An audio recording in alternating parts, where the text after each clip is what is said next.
শ্রমিকদের অধিকার প্রতিষ্ঠা হবে। সেই জন্য শ্রমিক কল্যাণ ফেডারেশন ইসলামী আইন চালুর মাধ্যমে ইসলামী শ্রম আইন বাংলাদেশে চালু করতে চায়। ইসলামী শ্রম আইন যতদিন বাংলাদেশে চালু না হবে, শ্রমিকের সম্মান প্রতিষ্ঠা হবে না, শ্রমিকের মর্যাদা প্রতিষ্ঠা হবে না। এই জন্য আজকে আমাদের সিদ্ধান্ত নিতে হবে, বাংলাদেশে মানব রচিত মতবাদকে আমরা চলতে দিতে চাই না। বাংলাদেশে শুধুমাত্র কেবলমাত্র একমাত্র আল্লাহর আইনকে আমরা চালু করতে চাই।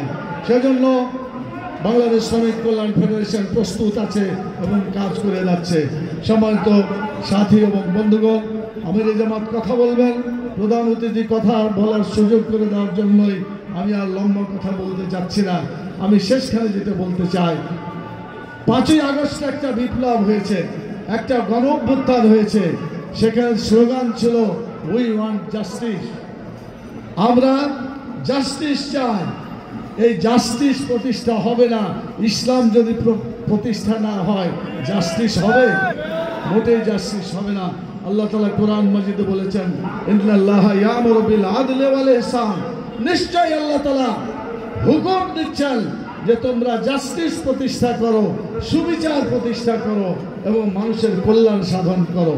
আমি আপনাদের জানতে চাই, 5ই আগস্টের যে গণঅভ্যুত্থান, এটাকে সফল করার জন্য এখন প্রয়োজন হলে আমরা রক্ত দিয়ে হলেও, আমাদের জীবন দিয়ে হলেও মানুষের তৈরি আইন আমরা চলতে দিতে চাই না। আমরা আল্লাহর দেওয়া যে বিধান, সেই বিধানকে বাংলাদেশে চালু করতে চাই।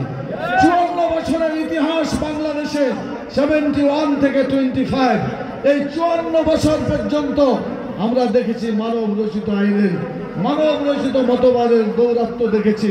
এতে মানুষ আরাম পায় নাই, সুখ পায় নাই, শান্তি পায় নাই। জুলুম চলেছে, অত্যাচার চলেছে, মানুষের অধিকার হরণ করা হয়েছে, মানুষকে জেলে বন্দী করা হয়েছে, হত্যা করেছে, খুন করা হয়েছে, গুম করা হয়েছে, সকল ধরনের অন্যায় জুলুম করা হয়েছে। এই 54 বছরের ইতিহাস আমাদের শিক্ষা দিয়েছে, আমরা আর মানুষের আইন দেশে চালু করতে দিতে চাই না।